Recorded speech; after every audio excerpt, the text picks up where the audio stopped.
ഇനി റെയ്ഡ് നടക്കാനുള്ളത് എക്സാലോജിക്കിൽ മാത്രമേ ഉള്ളൂ. കാരണം CMRലും KSDCയിലും റെയ്ഡ് നടന്നു കഴിഞ്ഞു.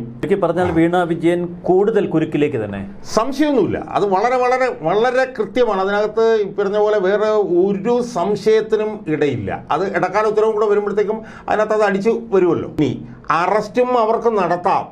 സ്വാഭാവികമായും അറസ്റ്റിൻ്റെ കാരണം കോടതിയെ ബോധ്യപ്പെടുത്തിയാൽ മതി. ആ കാരണം എന്ന് പറഞ്ഞാൽ എന്താണ്? ഇവർ ആവശ്യപ്പെടുന്ന രേഖകൾ ചോദിച്ചില്ലെങ്കിൽ അറസ്റ്റിലേക്ക് പോവാം. കർണാടക ഹൈക്കോടതിയിൽ വീണയ്ക്ക് സംഭവിച്ചത് എന്താണ്? സത്യത്തിൽ കർണാടക ഹൈക്കോടതി വീണയ്ക്കൊപ്പമാണോ നിന്നത്, അതോ വീണയ്ക്ക് അവിടെ നിന്ന് പ്രഹരമേറ്റോ തിരിച്ചടി കിട്ടിയോ എന്നൊക്കെയുള്ള കാര്യങ്ങൾ കുറച്ച് ദിവസങ്ങളായി ഈ കർണാടക ഹൈക്കോടതിയുടെ വിധി വന്നതിന് ശേഷം എല്ലാവരും ചർച്ച ചെയ്യുന്നതാണ്. സത്യത്തിൽ കർണാടക ഹൈക്കോടതിയിൽ സംഭവിച്ചതിൻ്റെ യഥാർത്ഥ സത്യാവസ്ഥ ഞങ്ങളുടെ മലയാളി വാർത്ത MD സോയ്മോൻ സാറും അഭിഭാഷകൻ കൂടിയായ KM ഷാജഹാനും തമ്മിൽ നടത്തിയ ചർച്ചയിൽ നിന്ന് കാര്യങ്ങൾ വ്യക്തമാണ്. ആ ചർച്ച ഞങ്ങൾ പ്രേക്ഷകരുടെ മുന്നിലേക്ക് എത്തിക്കുകയാണ്. സത്യത്തിൽ കർണാടക ഹൈക്കോടതിയിൽ സംഭവിച്ചത് അതാണ്. അതായത് വീണയ്ക്ക് കണക്കിന് കർണാടക ഹൈക്കോടതിയിൽ നിന്ന് കിട്ടിയെന്നുള്ളതാണ്. എന്തൊക്കെയാണ് കർണാടക ഹൈക്കോടതിയിൽ സംഭവിച്ചത്, എന്തൊക്കെയാണ് ജഡ്ജ് പറഞ്ഞ കാര്യങ്ങൾ, എന്തൊക്കെയാണ് വിധിയിൽ പറയുന്നത് തുടങ്ങിയ കാര്യങ്ങളൊക്കെ ഞങ്ങളുടെ തന്നെ ചാനലായ മലയാളി വാർത്ത ഇൻസൈഡിൽ ഞങ്ങളുടെ MD കൂടിയായ സോയ്മോൻ സാറും KM ഷാജഹാനും കൂടി ചർച്ചയിൽ പങ്കെടുത്ത് സംസാരിക്കുന്നത് ഞങ്ങൾ പ്രേക്ഷകരുടെ മുന്നിലേക്ക് എത്തിക്കുകയാണ്. വീണ വിജയന്റെ എക്സാലോജിക്കുമായി ബന്ധപ്പെട്ട കേസ് ഇന്നലെ ബംഗളൂരു കോടതിയിൽ വിശദമായ വാദം കേട്ടു. ഇപ്പോൾ വിധി പറയാനായി മാറ്റിവെച്ചിരിക്കുന്നു. ഇതിനെക്കുറിച്ച് വ്യത്യസ്ത റിപ്പോർട്ടുകളാണ് കേരളത്തിൽ മാധ്യമങ്ങൾ നൽകിയത്. ചില ചാനലുകൾ വീണ വിജയം എന്നൊക്കെ പറഞ്ഞ് ആഘോഷിച്ചു. മറ്റു ചിലർ കോടതിയിൽ നിന്ന് വീണ വിജയന് പ്രഹരമേറ്റു എന്ന നിലയിൽ റിപ്പോർട്ടുകൾ നൽകി. സത്യത്തിൽ എന്താണ് ബംഗളൂരു കോടതിയിൽ നടന്നത്? ഒരു അഭിഭാഷകൻ എന്ന നിലയിൽ ഈ കേസിനെ വളരെ അടുത്തു നിന്ന് വീക്ഷിക്കുന്ന ഒരാൾ എന്ന നിലയിൽ അങ്ങേക്ക് എന്താണ് അനുഭവപ്പെട്ടത്? ആ കേസിൻ്റെ വാദഗതികൾ കേട്ടപ്പോൾ ഈ കേസ് എങ്ങോട്ടേക്കാണ്? സുമന, ഞാനതിൻ്റെ കുറച്ചൊരു ആദ്യമുള്ളൊരു നാൾ വഴി എന്ന് പറയാൻ ഞാൻ വിചാരിക്കുകയാണ്. ആദ്യത്തെ ഒരൊറ്റ ചോദ്യം, ഇന്നലത്തെ കോടതി വാദം പിണറായി വിജയൻ്റെ മകൾ വീണ വിജയനെ രക്ഷിക്കുന്നതായിരുന്നു. കോടതിയുടെ ഒരു നിരീക്ഷണം, കോടതിയുടെ ഭാഗത്തു നിന്നുണ്ടായ പരാമർശങ്ങൾ. സുമന, കർണാടക ഹൈക്കോടതിയിൽ നാഗപ്രസന്ന എന്ന് പറഞ്ഞൊരു ജഡ്ജിയുടെ മുന്നിലാണ് ഈ കേസ് വാദത്തിന് വരുന്നത്. അപ്പോൾ ആ കേസിൽ വീണ വിജയന് വേണ്ടി ഹാജരായത് ഇന്ത്യയിലെ വിഖ്യാതനായിട്ടുള്ള അഭിഭാഷകനായിട്ടുള്ള അരവിന്ദ് ദത്താറാണ്. അയാളാണ് അവർക്ക് വേണ്ടി ഹാജരായത്. അപ്പോൾ വീണ വിജയൻ ആ കേസ് അവിടെ കൊടുക്കാനിടയായ സാഹചര്യം കൂടെ നമ്മളൊന്ന് ആലോചിക്കണം. അത് അവിടെ കൊടുത്ത മെറ്റീരിയൽ നോക്കിയപ്പോഴാണ് അവർക്ക് സമൻസ് കിട്ടിയത്. ഏത് ചോദ്യം ചെയ്യലിന് ഹാജരാവാനുള്ള സമൻസ് കിട്ടിയെന്ന് തുറന്നിട്ടാണ് അവർ അവിടെ പോകുന്നത്.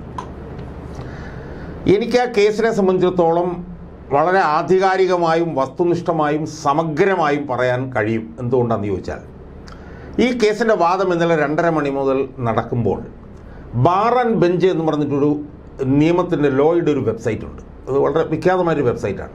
ആ വെബ്സൈറ്റിൽ ഈ വാദം നടന്നുകൊണ്ടിരിക്കുന്ന സമയത്ത് ലൈവ് റിപ്പോർട്ടിംഗ് ഉണ്ടായിരുന്നു.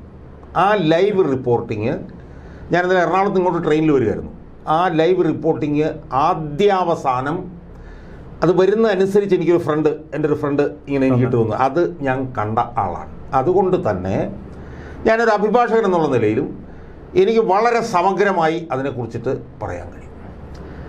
ആ വാദത്തിൽ നിന്ന് എനിക്ക് ബോധ്യമായ കാര്യം എന്ന് പറയുന്നത്, വീണ വിജയം എന്ന് പറഞ്ഞ് ആരെങ്കിലും റിപ്പോർട്ട് ചെയ്തിട്ടുണ്ടെങ്കിലോ, അല്ലെങ്കിൽ വീണയ്ക്ക് ആശ്വാസം എന്ന് പറഞ്ഞ് ആരെങ്കിലും റിപ്പോർട്ട് ചെയ്തിട്ടുണ്ടെങ്കിലോ, അല്ലെങ്കിൽ കോടതി നടപടികൾ തടഞ്ഞു എന്നൊക്കെ പറഞ്ഞ് ആരെങ്കിലും റിപ്പോർട്ട് ചെയ്തിട്ടുണ്ടെങ്കിൽ അതെല്ലാം നട്ടാൽ കുരുക്കാത്ത നുണയും പൊട്ടത്തെറ്റും ശുദ്ധ അസംബന്ധവുമാണ് എന്നാണ്. അതാണ് ആമുഖമായി എനിക്ക് സൂചിപ്പിക്കേണ്ടത്.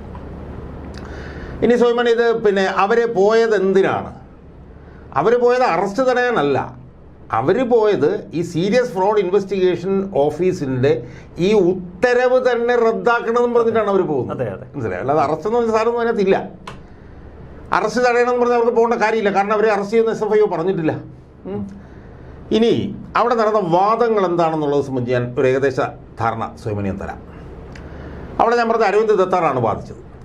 അയാളുടെ നിർണായകമായിട്ടുള്ള ഒരു വാദം എന്ന് പറയുന്നത്, കമ്പനി നിയമത്തിലെ 2013 കമ്പനി നിയമത്തിലെ 210 എന്ന് പറഞ്ഞ ഒരു വകുപ്പ് പ്രകാരം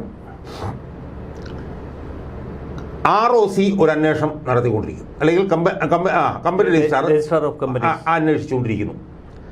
ആ അന്വേഷണം നടക്കുന്നതിനിടയിൽ 212 എന്ന് പറഞ്ഞ വകുപ്പ് പ്രകാരം SFIO അന്വേഷണത്തിന് ഉത്തരവിടുന്നു. 2 അന്വേഷണം നടന്നുകൊണ്ടിരിക്കുന്നു. ആദ്യത്തെ അന്വേഷണത്തിൻ്റെ അവസ്ഥ എന്താണെന്നറിയില്ല. അത് നടന്നുകൊണ്ടിരിക്കുമ്പോൾ ഇത് കൊണ്ടുവരുന്നു. അതുകൊണ്ട് സമാന്തരമായി 2 അന്വേഷണം നടക്കുന്നതുകൊണ്ട് 212 പ്രകാരമുള്ള SFIOയുടെ അന്വേഷണം ഉത്തരവ് റദ്ദാക്കണം. എന്നിട്ട് പറഞ്ഞു SFIOയുടെ അന്വേഷണം എന്നൊക്കെ പറഞ്ഞു കഴിഞ്ഞാൽ വലിയ 100 കണക്കിന് കോടി രൂപയുടെ സത്യം കമ്പ്യൂട്ടർ ഇതുപോലുള്ള സാധനങ്ങളിലൊക്കെ ഉള്ള അന്വേഷണമാണ് നടക്കുന്നത്.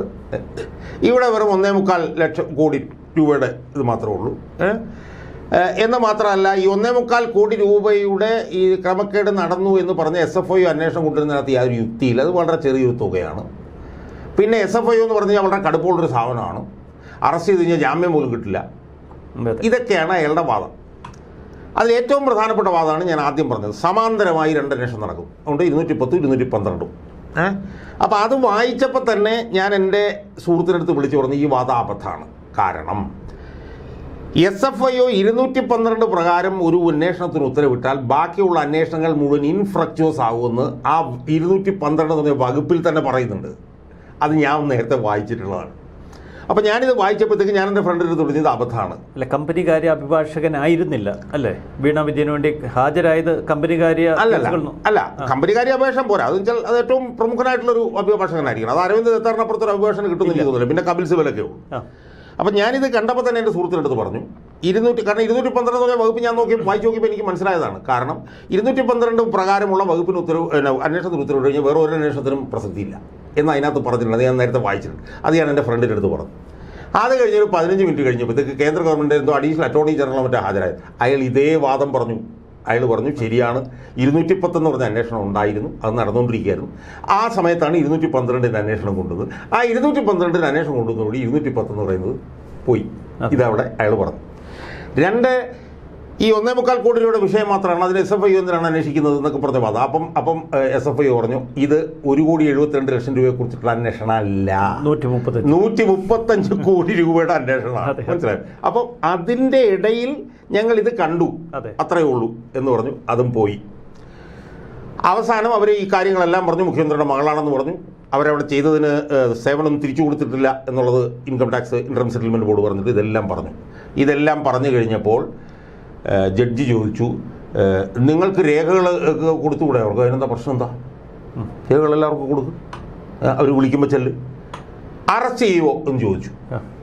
അപ്പം SFIO പറഞ്ഞു ഈ അന്വേഷണം പ്രാഥമിക ഘട്ടത്തിൽ മാത്രമാണ്, ഞങ്ങൾ ചില രേഖകൾ പരിശോധിക്കുന്നതേ ഉള്ളൂ, അതുകൊണ്ട് അറസ്റ്റിൻ്റെ ഒന്നും ഘട്ടം വന്നിട്ടില്ല, അതുകൊണ്ട് അറസ്റ്റ് ചെയ്യോ ഇല്ലയോ എന്നുള്ള കാര്യം കോടതി ജഡ്ജിമെൻറ്റിൽ കൊണ്ടുവരേണ്ട ആവശ്യമില്ല, കാരണം ഞങ്ങൾ ആ ഘട്ടത്തിലേക്ക് പോയിട്ടില്ല. ഇത് കണ്ട കോടതി പറഞ്ഞു നിങ്ങൾ അന്വേഷണമായിട്ട് സഹകരിക്കണം, നിങ്ങളെല്ലാ രേഖകളും അവർക്ക് കൊടുക്കണം, അറസ്റ്റ് ചെയ്യണോ വേണ്ടയോ എന്നുള്ളത് സംബന്ധിച്ചിട്ടുള്ള കാര്യങ്ങൾ ഞങ്ങൾ ഇടക്കാല ഉത്തരവിനെ തുടർന്ന് തീരുമാനിക്കാൻ പാടുള്ളൂ എന്ന് പറഞ്ഞാൽ അറസ്റ്റ് ചെയ്യുന്നതുമായി ബന്ധപ്പെട്ടിട്ടുള്ള വിഷയവും കോടതിയുടെ പരിഗണനയിലുണ്ട്. പക്ഷേ അത് ഇടക്കാല ഉത്തരവ് വന്നു കഴിഞ്ഞാൽ പരിഗണിക്കൂ. കോടതിയെ SFIO ബോധ്യപ്പെടുത്തണം. യെസ്, കോടതിയെ SFIO ബോധ്യപ്പെടുത്തണം. അപ്പോൾ ഇനി ഇതിനകത്ത് നടക്കാൻ പോണ കാര്യം എന്താ സോമാനെ? അപ്പോൾ ഇതിൽ നിന്ന് ഒരു കാര്യം വ്യക്തമാണ്, ഈ വീണ വിജയം എന്നും പറഞ്ഞ് ഏതൊക്കെ മാധ്യമങ്ങൾ കൊണ്ടാടിയോ അതെല്ലാം അസംബന്ധമായിരുന്നു, ഒരു യാതൊരു തർക്കവുമില്ല. ഇനി എന്താണ് ഇതിനകത്ത് നടക്കാൻ പോകുന്നത് എന്നുള്ളതും കൂടി നമ്മൾ ആലോചിക്കണം. നടക്കാൻ പോകുന്നതെന്ന് വെച്ചാൽ എത്രയും പെട്ടെന്ന് ചോദ്യം ചെയ്യലുണ്ടാവും. കാരണം ഈ വിധി പ്രകാരം ചോദ്യം ചെയ്യുന്നതിന് യാതൊരു തടസ്സമില്ല. ചോദ്യം ചെയ്യുന്ന സമയത്ത് അവർ ആവശ്യമുള്ള രേഖകൾ ഇവരോട് ചോദിക്കും. ആ രേഖകൾ ഇവർ കൊടുത്തില്ലെങ്കിൽ ഇവർക്ക് AK സെൻറ്ററിലോ അല്ലെങ്കിൽ റിഫ് ഹൗസിലോ ഒക്കെ റെയ്ഡ് നടത്താം. കാരണം ഇനി റെയ്ഡ് നടക്കാനുള്ളത് എക്സാലോജിക്കിൽ മാത്രമേ ഉള്ളൂ. കാരണം CMRലും KSDCയിലും റെയ്ഡ് നടന്നു കഴിഞ്ഞു. എക്സാലോജിക്കിൻ്റെ ബംഗളൂരു ഓഫീസ് ഇപ്പോൾ നിലവിലില്ല. ആ സാഹചര്യത്തിൽ എക്സാലോജിക്കിൻ്റെ 1% കമ്പനി ഡയറക്ടർ താമസിക്കുന്ന സ്ഥലം സ്വാഭാവികമായിട്ട് റെയ്ഡ് ചെയ്യാം, കാരണം അവിടെ അത് പൂട്ടിയിരിക്കുകയാണ്. മനസ്സിലായോ? അപ്പോൾ എന്താ സംഭവിക്കാൻ പോകുന്നത്? ഒന്ന്, ഏത് നിമിഷവും ചോദ്യം ചെയ്യൽ നടക്കാം. ചോദ്യം ചെയ്യൽ നടന്നു കഴിയുമ്പോൾ ചോദ്യം ചെയ്യലിൽ അവർ പറയുന്ന രേഖകൾ കൊടുത്തില്ലെങ്കിൽ റെയ്ഡ് നടത്താം. അല്ല, കടുത്ത നടപടികൾ ഉണ്ടാകുമോ എന്നിടയ്ക്ക് കോടതി ചോദിച്ചിരുന്നു. അത് അറസ്റ്റാണ്. മനസ്സിലായോ? ചോദ്യം ചെയ്യലും റെയ്ഡും ഒന്നും കടുത്ത നടപടികളല്ല. ഇനി അറസ്റ്റും അവർക്ക് നടത്താം. സ്വാഭാവികമായും അറസ്റ്റിൻ്റെ കാരണം കോടതിയെ ബോധ്യപ്പെടുത്തിയാൽ മതി. ആ കാരണം എന്ന് പറഞ്ഞാൽ എന്താണ്? ഇവർ ആവശ്യപ്പെടുന്ന രേഖകൾ ചോദിച്ചില്ലെങ്കിൽ അറസ്റ്റിലേക്ക് പോകാം, കൊടുത്തില്ലെങ്കിൽ അറസ്റ്റിലേക്ക് പോകാം. അപ്പോൾ അതുകൊണ്ട് ഇന്നലെ ഈ കേസ് കൊടുത്തതിന് ഉപോത്ബലകമായിട്ടുള്ള കാര്യം കോടതി എടുത്ത് ചവിട്ടോട്ടെ കളഞ്ഞു. കാരണം എന്താണ്? SFIO അന്വേഷണത്തിൻ്റെ ഉത്തരവ് റദ്ദാക്കണം എന്നുള്ളതായിരുന്നു ആവശ്യം. എന്നിട്ട് പറഞ്ഞു 210 വേണമെങ്കിൽ നടന്നോട്ടെ എന്നാ പറഞ്ഞത്. അതെല്ലാം പോയി. കോടതിയുടെ തീരുമാനപ്രകാരം ഇനി ചോദ്യം ചെയ്യാം, റെയ്ഡ് ചെയ്യാം. ചോദ്യം ചെയ്യലിൽ പിന്നെ അവരാവശ്യപ്പെടുന്നത് കിട്ടിയില്ലെങ്കിൽ അറസ്റ്റിലേക്ക് പോകാം.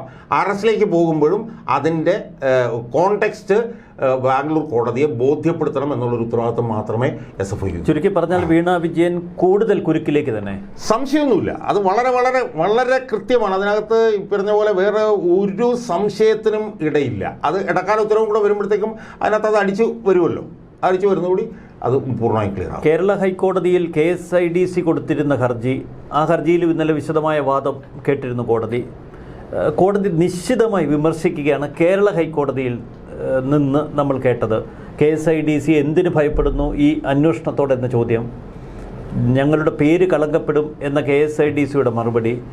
വിചിത്രമാണ് പല KSIDCയുടെ വാദങ്ങളും. ഇത് കർണാടക ഹൈക്കോടതി വിധിയെ അല്ലെങ്കിൽ ആ കേസിനെ ബാധിക്കുമോ?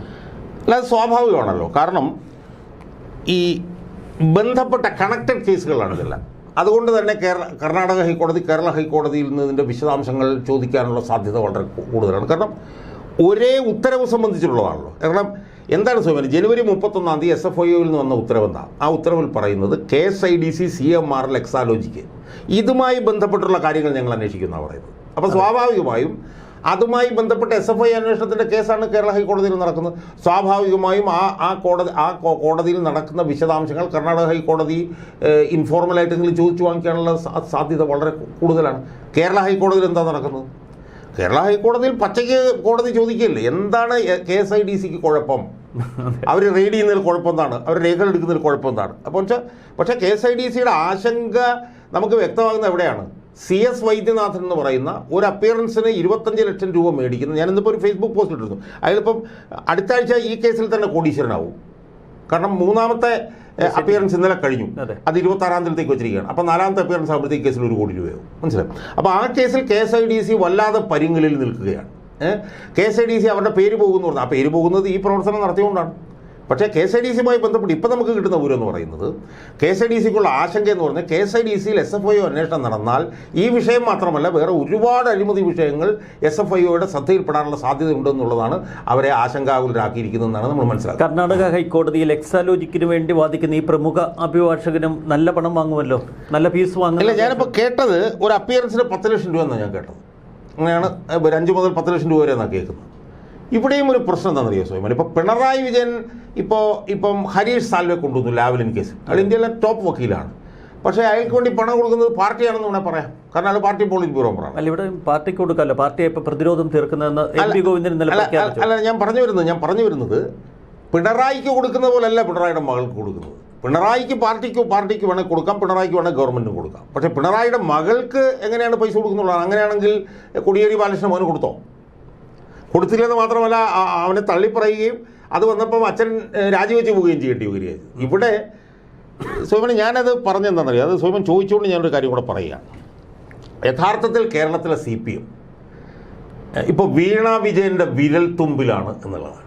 ആ ഒരു വിഷയത്തിലേക്ക് വന്നത് നന്നായി. അപ്പോൾ ഞാൻ ഇന്നലെ ഇട്ട പോസ്റ്റ് എന്ന് പറഞ്ഞാൽ, വീണ വിജയൻ നിൽക്കാൻ പറഞ്ഞാൽ ഇരിക്കുന്ന പാർട്ടി, വീണ വിജയൻ ഇരിക്കാൻ പറഞ്ഞാൽ കിടക്കുന്ന പാർട്ടി, വീണ വിജയൻ കിടക്കാൻ പറഞ്ഞാൽ കിടന്നുരുളുന്ന പാർട്ടി എന്ന് പറഞ്ഞിട്ടാണ് ഞാൻ എന്തൊരു പോസ്റ്റ് ഇട്ടത്. എന്താ അതിൻ്റെ കാരണം എന്നറിയാം? വീണ വിജയൻ അനുകൂലമായി പിന്നെ താഴോട്ട് കുറിപ്പായിക്കാണ് സ്വയമാണ് ഈ പാർട്ടി. എവിടം വരെ ഇത് അധപ്പതിച്ചു എന്ന് നമ്മളൊന്ന് ആലോചിക്കും. എന്നിട്ട് പറയുന്നത് എന്താണെന്നറിയോ? CMRL പരാതിയില്ല എന്നാണ് പറയുന്നത്. അപ്പോൾ അദാനിക്കെതിരെ, അദാനിയും മോഡിയും സംബന്ധിച്ചൊരു ആരോപണം വന്നു കഴിഞ്ഞാൽ മോഡി വന്നിട്ട് പറയാണ് അദാനിക്ക് പരാതിയില്ല എന്ന് പറയുന്ന പോലൊരു അസംബന്ധമല്ലേ ഇത്? അപ്പോൾ ഇവിടെ ജീർണിച്ച് പിണറായി വിജയനെയും പിണറായി വിജയൻ്റെ മകളെയും വരെ ജീർണിക്കുന്നു എന്ന് പറയുമ്പോഴത്തേക്ക് ഇനി നാളെ പിണറായി വിജയൻ്റെ മകളുടെ മകളെപ്പോലും പാർട്ടി ന്യായീകരിക്കുന്ന ഒരു നിലയിലേക്ക് പോകുമെന്നുള്ളതാണ് പാർട്ടി അണികളുടെ ഇപ്പോഴത്തെ ചോദ്യം. വീണ വിജയൻ ഈ കേസുമായി മുന്നോട്ട് പോകും എന്നുറപ്പാണ്. എക്സാലോജിക്ക് ഇവിടെ സാധാരണ ജനങ്ങൾക്ക് ചില സംശയങ്ങളുണ്ട്. കേരളത്തിലെ സാധാരണ ജനങ്ങൾ പരസ്പരം ചോദിക്കുന്ന, പരസ്പരം സംസാരിക്കുന്ന ചില വിഷയങ്ങൾ. വളരെ ശക്തമായ നിയമയുദ്ധത്തിലൂടെ ഏറ്റവും മിടുക്കരായ അഭിഭാഷകരെ കളത്തിലിറക്കി ഇഷ്ടം പോലെ പണം വലിച്ചെറിഞ്ഞ് ഇതൊക്കെ പുഷ്പം പോലെ ഊരിപ്പോകരുതോ വീണ വിജയനെ പോലുള്ളവർക്ക്? ജനങ്ങളുടെ സംശയ ന്യായമല്ലേ? ഇല്ല, അത് ആ സംശയത്തിനകത്ത് തെറ്റൊന്നുമില്ല. പക്ഷേ ഇപ്പോൾ എക്സാലോജിക്കുമായി ബന്ധപ്പെട്ട് കേരള ഹൈക്കോടതിയിൽ നടക്കുന്ന കാര്യങ്ങൾ നമ്മൾ നോക്കുക. CS വൈദ്യനാഥൻ എന്ന് പറഞ്ഞാൽ ഏറ്റവും പ്രമുഖനായിട്ടൊരു വക്കീലിനെ കൊണ്ടുവരുന്ന 25 ലക്ഷം രൂപയ്ക്ക് ഒരു അപ്പിയറൻസ് കൊടുക്കും. ജനം ഏറ്റവും കൂടുതൽ ഉദാഹരണം പറയുന്ന ലാവ്ലിൻ കേസ് 30 തവണയായിട്ട് സുപ്രീം കോടതിയിൽ മാറ്റിവെക്കപ്പെടുന്നു. നമുക്കാരെയും കുറ്റം പറയാൻ കഴിയില്ല. അതങ്ങനെ മാറ്റിവെച്ചുകൊണ്ടേയിരിക്കുന്നു. സമാനമായ സാഹചര്യം ഒരുപക്ഷെ ഇത്തരം കേസുകളിൽ ഒരു സ്റ്റേ, വീണ്ടും കേസ് അവധിക്ക് വെക്കുന്നു. അത്തരം സാഹചര്യങ്ങളിലേക്ക് പോകാനുള്ള അല്ല, ഞാൻ പറഞ്ഞത് ആ ഓപ്ഷനൊന്നും നമുക്ക് തള്ളിക്കളയാൻ പറ്റില്ല. കാരണം 2020 സ്വർണ്ണക്കള്ളക്കടത്ത് വന്നിട്ട് 2024 വരെ ഒരു രോമം പോലും അനങ്ങിയിട്ടില്ല. ഇന്നിപ്പോൾ ലാവ്ലിൻ കേസിൽ ഒരു പ്രതി ഇന്നും മരിച്ചു. ഞാനത് ലാവ്ലിൻ കേസിനെ കുറിച്ചിട്ട് ഞാനൊന്നൊരു വീഡിയോ ചെയ്യാൻ പോകാം. കസ്തൂരി രംഗയ്യരും മരിച്ചു. അപ്പോൾ അങ്ങനെയൊന്നും ചിന്തിക്കുന്നതിനകത്ത് തെറ്റൊന്നുമില്ല. പക്ഷേ അങ്ങനെയൊക്കെ ആണെങ്കിൽ പോലും ചില ചെക്ക് ആൻഡ് ബാലൻസുകൾ ഉണ്ടാകുന്നുണ്ട് എന്നുള്ളത് കാണാതിരിക്കരുത്. അതിൻ്റെ ഉദാഹരണമാണ് ഈ SFI അന്വേഷണം സംബന്ധിച്ച് കേരള ഹൈക്കോടതിയിൽ നടക്കുന്ന നടപടികളും അതിൻ്റെ കാര്യങ്ങളും. കേരള ഹൈക്കോടതിയിൽ ഏറ്റവും വലിയ വക്കീലിനാണ് KSLC കൊണ്ടുവന്നിട്ടുള്ളത്. പക്ഷേ കേരള ഹൈക്കോടതിയിൽ മുഖമടച്ച അടിയാണ് കിട്ടിക്കൊണ്ടിരിക്കുന്നത്. അല്ല, കർണാടക ഹൈക്കോടതി കേസ് തള്ളിക്കളഞ്ഞാലും വീണ വിജയന് സുപ്രീം കോടതിയെ സമീപിക്കാം. അല്ല, സോമനെ പിന്നെ കർണാടക ഹൈക്കോടതി തള്ളിക്കളഞ്ഞിട്ടില്ല. പക്ഷേ സുപ്രീം കോടതി സമീപിക്കാനുള്ള ഓപ്ഷൻ അവർക്ക് അവിടെ കിടപ്പുണ്ട്, ഇല്ലെന്ന് ഞാൻ പറയുന്നില്ല. അപ്പോൾ ഇതൊക്കെ ഇപ്പോൾ സുപ്രീം കോടതി ഹൈക്കോടതിയുമായി ബന്ധപ്പെട്ട് നടക്കുന്ന കാര്യങ്ങൾ പരിശോധിക്കുമ്പം അങ്ങനെയൊക്കെ ചിന്തിക്കുന്നതിൽ തെറ്റൊന്നുമില്ല. അതുപോലെ തന്ത്രപരമായ നീക്കം അവർ നടത്തിയത് കേരള ഹൈക്കോടതി സമീപിക്കാതെ നേരെ കർണാടക ഹൈക്കോടതിയിലേക്ക്. പക്ഷേ അതിൽ തെറ്റുണ്ടെന്ന് എനിക്ക് തോന്നുന്നില്ല. കാരണം എന്താണെന്ന് വെച്ച് കഴിഞ്ഞാൽ ജൂറിസ്ഡിക്ഷൻ അവിടെയാണ്, അവരുടെ പ്രവർത്തന മേഖല അവിടെയാണ്. പക്ഷേ അപ്പോഴും സോയ്മോൻ പറഞ്ഞൊരു ചെറിയ പ്രശ്നം കിടപ്പുണ്ട്. കാരണം വെച്ചാൽ കേരള ഹൈക്കോടതിയിൽ ഈ കേസ് കേൾക്കുന്നത് ദേവൻ രാമേന്ദ്രനാണ്. ദേവൻ രാമേന്ദ്രൻ ശക്തമായ നിലപാടെടുക്കുന്നത്. അതുകൊണ്ട് അപ്പുറത്തേക്ക് പോയി എന്ന് വേണമെങ്കിൽ പറയാം. സുപ്രീം കോടതി ഹൈക്കോടതിയെ സംബന്ധിച്ച് ഈ പണവും സ്വാധീനവും ഉപയോഗിച്ച് രക്ഷപ്പെട്ടു പോരാൻ അവർക്ക് കഴിയില്ലേ എന്നുള്ള സംശയവും യുക്തിയില്ലാത്തതല്ല. പക്ഷേ യഥാർത്ഥത്തിൽ പാർട്ടി അണികളുടെ മനസ്സിനെ ഏറ്റവും നെഗറ്റീവായിട്ടാണ് സോയ്മോൻ പറയുന്ന കാര്യങ്ങൾ ബാധിക്കുന്നത് എന്നുള്ളത് കണ്ടോണം. കാരണം എന്ത് വൃത്തികേട് കാണിച്ചു കഴിഞ്ഞാലും പിണറായി വിജയനും മകൾക്കും ഖജനാവിൽ നിന്നോ അല്ലെ പാർട്ടി ഖജനാവിൽ നിന്നുള്ള പണമെടുത്ത് ഇതിനെ മുഴുവൻ മറികടക്കാം എന്ന് വരുന്നത് പാർട്ടിക്കും പിണറായി വിജയനും ഗുണകരമായിട്ടല്ല ദോഷകരമായിട്ടാണ് വരുന്നതെന്നുള്ള നമ്മൾ കാണുന്നത്. അവിടെയാണ് പാർട്ടി പിണറായി വിജയൻ ഒരു ദ്വിമുഖ തന്ത്രം പുറത്തെടുത്തിരിക്കുന്നത്. ഒരു വശത്ത് വീണ വിജയൻ നിയമയുദ്ധവുമായി പോകുന്നു, മറുവശത്ത് MP ഗോവിന്ദനെ പോലൊരു പാർട്ടി സെക്രട്ടറി ജനങ്ങളോട് പറയുന്നു പിണറായി വിജയനെ ലക്ഷ്യമിട്ടാണ് ഈ ആക്രമണങ്ങൾ അത്രയും, അതുകൊണ്ട് തന്നെ പാർട്ടി പ്രതിരോധം തീർക്കും, പ്രതിരോധം സൃഷ്ടിക്കും.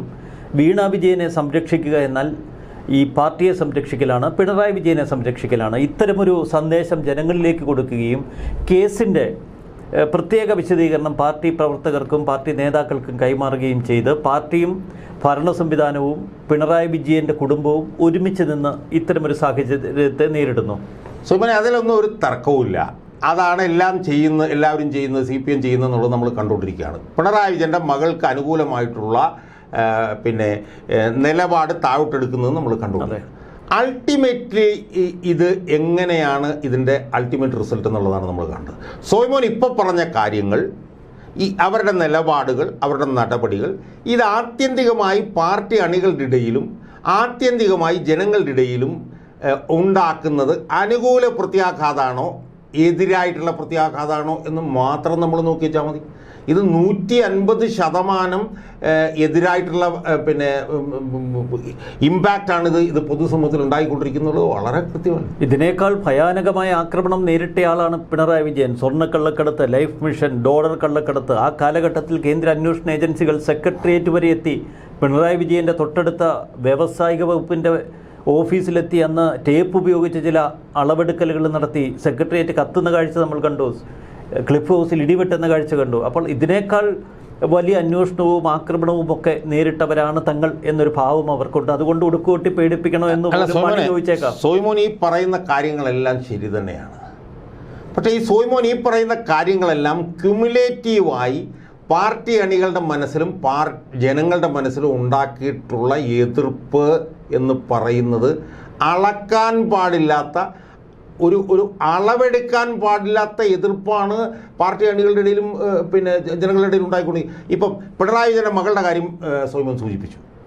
തീർത്തും അനുകൂലമായി പാർട്ടി പിണറായി വിജയൻ്റെ മകൾക്ക് പ്രതിരോധമൊരുക്കും എന്ന് പറഞ്ഞു നിൽക്കുമ്പോൾ സ്വാഭാവികമായും ഇതിനു മുമ്പിരുന്ന പാർട്ടി സെക്രട്ടറിയുടെ മകനുമായി ബന്ധപ്പെട്ടുകൊണ്ട് പാർട്ടി എടുത്തിരുന്ന നിലപാടുകൾ ജനങ്ങളുടെ മനസ്സിലേക്ക് മയക്കുമരുന്ന് കേസാണ്.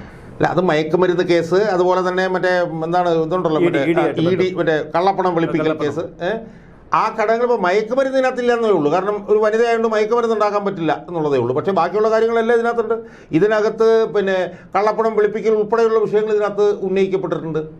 ഇപ്പോൾ കോടിയേരി ബാലകൃഷ്ണൻ്റെ മകൻ്റെ ഏറ്റവും അവസാന കേസാണ് സൗമ്യൻ പറഞ്ഞത്. അതിന് മുമ്പ് പിണറായി വിജയൻ്റെ കോടിയേരി ബാലകൃഷ്ണൻ്റെ മൂത്ത മകൻ ബിനോയ് കോടിയേരിയായി ബന്ധപ്പെട്ടിട്ട് കേസുകൾ വന്നിട്ടുണ്ട്. ആ കേസുകൾ വന്ന സമയങ്ങളിൽ ഒരിക്കൽ പോലും കോടിയേരി ബാലകൃഷ്ണൻ ഒരു ഡിഫൻസ് കൊടുക്കാതിരുന്ന പാർട്ടി ഇപ്പം 100% പിണറായി വിജയൻ്റെ ചവിട്ടടിയിൽ കിടന്ന് ഈ പറഞ്ഞ പോലെ ഞെളിവിരി കൊള്ളുമ്പോൾ അത് പാർട്ടി അണികളുടെ നെഞ്ചത്താണ് ചവിട്ട് ഏക്കുന്നത് എന്നുള്ളത് നിർഭാഗ്യവശാൽ കോടിയേരി പിണറായി വിജയൻ കാണുന്നില്ല. കാരണം അയാൾക്കത് കാണാനുള്ള ഇതില്ല. പക്ഷേ പിന്നെ MP ഗോവിന്ദൻ എന്ന് പറഞ്ഞ പാർട്ടി സെക്രട്ടറി ഇത് പാർട്ടി അണികളുടെ നെഞ്ചത്താണ് ഈ ചവിട്ട് കൂട്ടുന്നത് എന്ന് അയാൾ മനസ്സിലാക്കുന്നില്ല. അതിഭീകരമായിട്ടുള്ള എതിർപ്പിൻ്റെ ഏറ്റവും മുകളിലാണ് ഇപ്പോൾ നിൽക്കുന്നത്. ഇനിയിപ്പോൾ നാളെ ഒന്ന് ആലോചിച്ച് നോക്ക്, നാളെ ഇവരെ ചോദ്യം ചെയ്താൽ അതുണ്ടാക്കുന്ന പ്രത്യാഘാതം എന്താണെന്ന് ആലോചിച്ചു. ഇനി 2-3 മാസമേ ഇലക്ഷനിലേക്കുള്ളൂ. ക്ലിഫ് ഹൗസിലോ അല്ലെങ്കിൽ AK സെൻറ്ററിലോ അവലേക്ക് അവിടെ ഇവിടെ ഒരു റെയ്ഡ് നടന്നു കഴിഞ്ഞാൽ അതിൻ്റെ പ്രത്യാഘാതം എന്താണെന്ന് ആലോചിച്ച് നോക്കി. അത് അപ്പം ഇപ്പോൾ ഡിഫൻസ് എന്ന് നമ്മൾ പറയുമ്പോൾ ഡിഫൻസിൻ്റെ ഒരു കാഠിന്യം കുറഞ്ഞിട്ടുണ്ട്. ഇപ്പോൾ ആകെപ്പാടെ MP ഗോവിന്ദൻ മാസ്റ്ററോ അല്ലെങ്കിൽ വല്ലപ്പോഴും AK ബാലനാണ് ഡിഫെൻഡ് ചെയ്യുന്നത്. നേരത്തെ MAB ഇപ്പോൾ ഉള്ള ആളുകളൊക്കെ തന്നെ ചിത്രത്തിലുണ്ടായിരുന്നു. കാരണം അവർക്കൊക്കെ ഇത് പ്രശ്നമാണെന്ന് മനസ്സിലായിട്ടുണ്ട്. അപ്പോൾ അതുകൊണ്ട് ആത്യന്തികമായി നമ്മൾ കാണുന്നത് വെച്ചാൽ ഓരോ ദിവസവും പാർട്ടി അണികളിലും പ്രത്യേകിച്ച് ഇൻ ജനറൽ ജനങ്ങളുടെ ഇടയിലും ഉണ്ടായിക്കൊണ്ടിരിക്കുന്ന എതിർപ്പ് അതിരൂക്ഷമായിക്കൊണ്ടിരിക്കും. എനിക്ക് അവസാനമായി ഒരു കാര്യം കൊണ്ട് എനിക്ക് സൂചിപ്പിക്കാനുള്ളൂ. ഇപ്പോൾ ഇന്നലെ ഈ കേസ് അവിടെ നടന്നു, അത് അവർക്ക് തിരിച്ചടിയായിരുന്നു. സാധാരണഗതിയിൽ ഒരു പ്രതിപക്ഷം ചെയ്യേണ്ടത് എന്താ?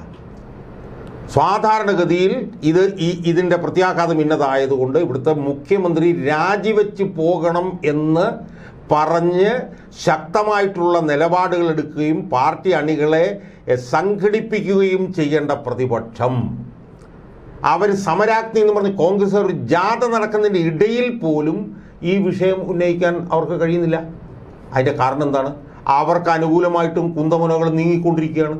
ഇപ്പോൾ CMRL എന്ന് പറഞ്ഞവർക്ക് പിന്നെ ഏതോ ഒരു ഇൽമനൈറ്റോ എന്തോ ഒരു സാധനം കിട്ടാൻ വേണ്ടിയിട്ട് പിന്നെ IREL-ഉം KMM-ലും കൂടി പ്രവർത്തിച്ചു എന്നുള്ളതിൻ്റെ വിവരങ്ങളാണ് ഇപ്പോൾ പുറത്തു വന്നുകൊണ്ടിരിക്കുന്നത്.